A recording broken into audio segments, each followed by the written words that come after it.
Hi, I'm Ray Seymour. I'm a professor in the practice in the Department of Electrical and Computer Engineering.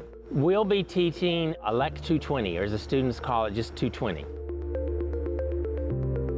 The idea of 220 for electrical and computer engineers was to give them an idea early on of what the field of computer engineering looks like. So it's a fairly broad course, covers lots of different stuff. Most importantly, it'll give you a perspective on how computer engineering can be important in your life and your career, and also affect your friends and family and the world in general. It is hard to overstate the importance of computer engineering in the modern world.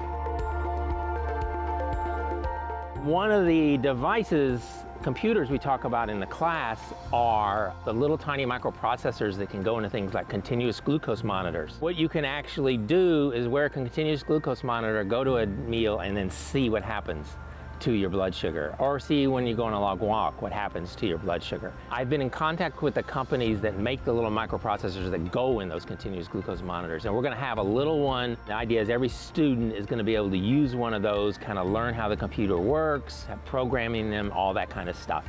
And then they'll get to see the application of them in real life.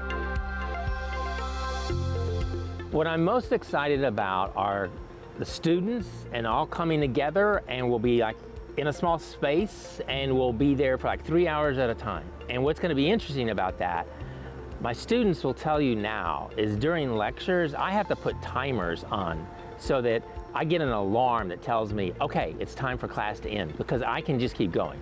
And so we'll do that. We'll have breaks and all that kind of stuff, but I think it's going to change the continuity, the flow. I think we'll be able to have longer discussions that I might typically have to cut short because students have to go to another class, things like that. So that's why I'm going to be really kind of interested in that whole rhythm, and that's why I think the students are going to be a key part of it that I'm looking forward to.